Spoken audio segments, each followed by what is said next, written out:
மல்லி. மல்லிய இங்க நெனச்சு பார்க்க முடியாத அளவுக்கு ராஜேஸ்வரி மிகப்பெரிய கொடுமைப்படுத்தி சாகடிக்கணும் அப்படின்னு முடிவு பண்ணி, மல்லிய ஒரு பாழடைஞ்ச பங்களால ஃபுல்லா பூச்சி மருந்து அடிச்சு, அங்க போட்டு கொல்ல ட்ரை பண்றாங்க. அத கேட்டதும் நம்ப ரஞ்சிதாவே ஒரு நிமிஷம் ஷாக் ஆயி, "என்ன ராஜிம்மா கொல்ற அளவுக்கு துணிஞ்சுட்டீங்க?" "ரஞ்சி, நீ நெனைக்கிற மாரி நான் அவள கொல்லலாம் போல. புரியுதா? நீ தப்பா நெனச்சுக்கிட்ட.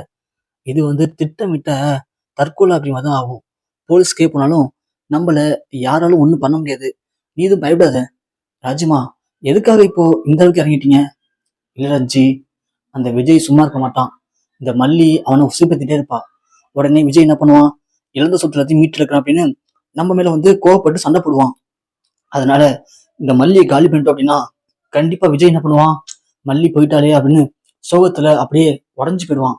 அப்பதான் நாம நிம்மதியா இருக்க முடியும். புரியுதா?" "சரி மல்லிமா, அப்போ மல்லியை முடிச்சலாம்னு முடிவு பண்ணிட்டீங்க?"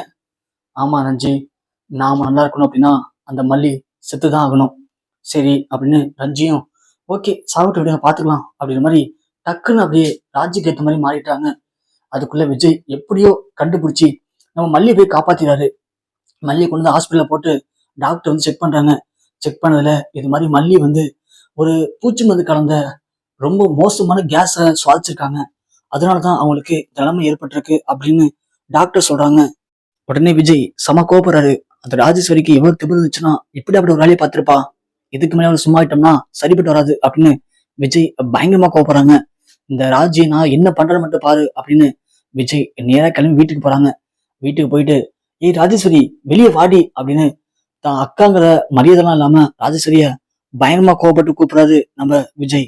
உடனே ராஜி, "என்ன தம்பி, என்ன இங்க வந்து கத்திட்டு இருக்க? உன் பொண்டாட்டி எதனா பிரச்சனைனா நான் தான் காரணம் அதுக்கு." "ராஜேஸ்வரி, நீ யாருன்னு எனக்கு நல்லாவே தெரியும். என்கிட்ட இருந்து நான் சம்பாதிச்ச சொத்தை புடுங்கிக்கிட்ட, பணம் காசை புடுங்கிக்கிட்ட. இருந்தாலும் பரவாயில்ல, நான் நிம்மதியா வாழ்ந்துட்டு தானே வெளியே போயிட்டேன். இருந்தும் நீ ஏன் இப்படி சனியை தொத்துற மாதிரி துரத்திக்கிட்டே இருக்க? இங்கே பாரு, நான் திரும்ப சொல்றேன், எனக்குன்னு ஒரு பொறுமை இருக்கு. அந்த பொறுமையை நீ ரொம்ப சோதிக்கிற. திரும்ப திரும்ப என் வாழ்க்கையில தலையிடாத. வேண்டாம், அப்புறம் நல்லா இருக்காது சொல்லிட்டேன். இங்க பாரு தம்பி, உன் பொண்டாட்டி பொண்ணுனா நீ அவள்கிட்ட போய் கேளு. ஏன்டி வீட்டுல எல்லாம் வேலைக்கு போனேன், வேலைக்கு போன இப்படி ஆயிடுச்சடி அவள்கிட்ட சண்டை போடு. அதை விட்டுட்டு சம்மந்தமே இல்லாம என்கிட்ட சண்டை போடுறது எப்படிப்பா நியாயமாகும்? எப்படி ஞாபகம்?" அப்படின்னு சிரிக்கிறாங்க. விஜய் உடனே, "வேணாராஜி, திரும்ப திரும்ப சொல்றேன், என் பொறுமையை ரொம்ப சோதிச்சுட்டு இருக்க. வேணாம், நான் மனுஷனா இருக்கணும்னு ஆசைப்படுறேன். நீ என்ன ஒன்ன மாதிரி மிருகமா மாற்றாத" அப்படின்னு சொல்லிட்டு இங்க விஜய் பயங்கரமா பேசுறாரு. ராஜி உடனே நக்கலா பேசிட்டு இருக்கவும் விஜய் ஒரு கடத்து மேல கோவப்பட்டு, "எப்படி சொன்ன?" அப்படின்னு ராஜியை கை நீட்டி ஒரு அறையை அரைஞ்சிடாங்க. அறையவும் ரஞ்சிதா உடனே, "மாமா என்ன பண்றீங்க? ராஜிமா போய் அறையிறீங்க கை நீட்டி." "ரஞ்சிதா, வேணாம், உனக்கு ஒண்ணும் தெரியாது. நீ வெளுத்ததான் பாரு நம்பிட்டு இருக்க இன்னமும்.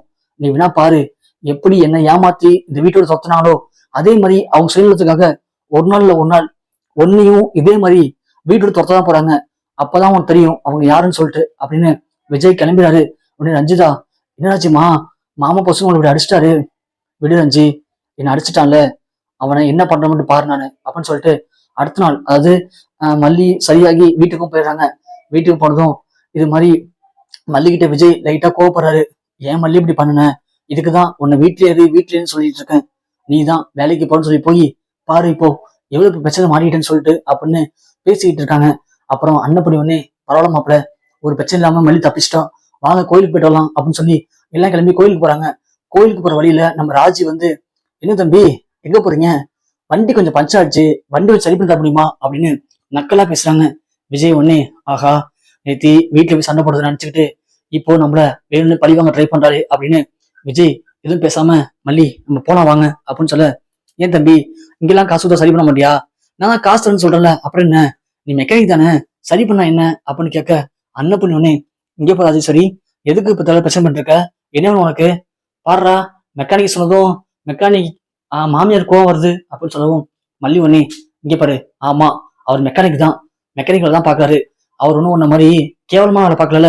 அடுத்தவங்களை எப்படி ஏமாத்தலாம், சொத்தை எப்படி புடுங்கிக்கலான்னு ஒண்ணு மாதிரி அவர் இருக்காரு இல்லையே. சொந்தமா உழைச்சு சம்பாதிக்கணும்னு நினைக்கிறாரு. அப்படி இருக்கும்போது எதுக்கு நீ தேவையில்லாம இப்ப பிரச்சனை பண்ணிட்டு இருக்க? அவர் மெக்கானிக்கா இருந்தாலும் எனக்கு இது கவலை இல்லை, போதுமா? வாங்க விஜய் போலாம்" அப்படின்னு கிளம்பிடுறாங்க. ராஜி ஒண்ணு, "என்ன இது, மெக்கானிக்னு சொன்னா இவளுக்கும் அவனுக்கும் கோவம் வரும், சண்டை போடுவாங்க அப்படின்னு பார்த்தோம். ஆனா அவன் என்னமோ மெக்கானிக்கா இருந்தாலும் பரவாயில்லன்னு சொல்லிட்டு போறான். குப்பரை வந்தா கூட மீசல்ல மண் ஓட்டல அப்படி மாதிரி போறாப்புல இருக்கு. போ போ, நீ இன்னும் எவ்வளவு தூரம் போவ, நான் பார்க்க தானே போறேன்.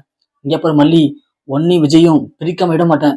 ஒண்ணு உன்னையும் விஜயும் பிரிப்பேன், இல்லைன்னா உன்னை ஒட்டு மொத்தமா இந்த உலகத்தை விட்டு பிரிச்சு மேல கொண்டு போகாம விட மாட்டேன்டி. நீங்க எப்படி நிம்மதியா இருக்கீங்கத நான் பார்க்க தானே போறேன் அப்படின்னு ராஜி அங்கிருந்து கிளம்பியும் போறாங்க.